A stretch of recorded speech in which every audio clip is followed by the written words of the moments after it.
Let me begin by writing that you're not alone if you find it a little tougher than the rest. Most freshies have been there at some point or the other. And that's probably not your fault because first year is all about getting the hang of the subjects and medicine as a course and maybe figuring out that MBBS is not what they wanted for some unlucky ones. Ouch. Get yourself BDC, Snell's Clinical Anatomy and Differ's Atlas of Histology and Langman for Embryology. Next, it depends on what your actual goal is.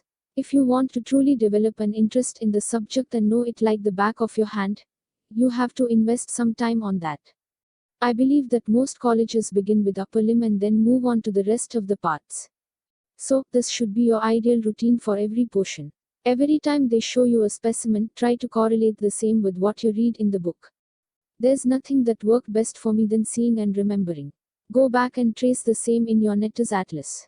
It is the most beautiful book ever with fantastic illustrations. For nerves, refer to Snell's Book of Clinical Anatomy. They have a very easy to understand line diagram for every important nerve. And draw these same diagrams in your exams, it'll fetch your better marks. Study the topics that are taught in embryology from Langman. Mostly, the development of all the major organs like the pancreas etc. and spermatogenesis, oogenesis, congenital anomalies are what you're expected to know thoroughly. Every time you study a bone, have it in your hand. Run your fingers along the crests and the depressions. The more you communicate with the subject, the more you'll be able to remember.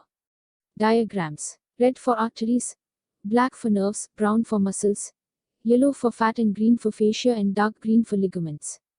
This is how you're expected to draw your diagrams. Never leave out anything in the paper.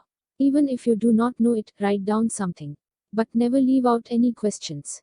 For those who are more professional exam oriented, get the papers of the last 10 years and segregate the long and short notes.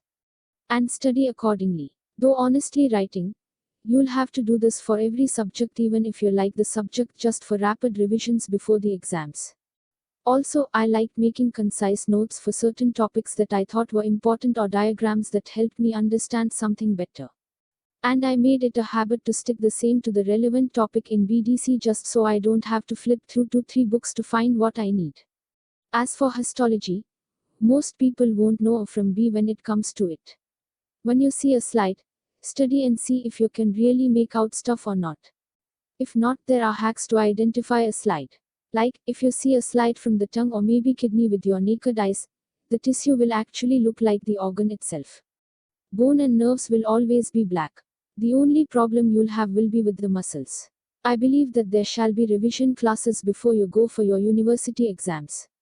All you have to do is mug up the slides that are shown to you with characteristic features of each, specifically for your histo viva. There are always a limited number of slides and sometimes, if you're lucky enough, they'll have numbers or letters or something that will differentiate them from the rest etched on them. A slide can be chipped from a certain place. Basically, infinite possibilities if you're creative enough.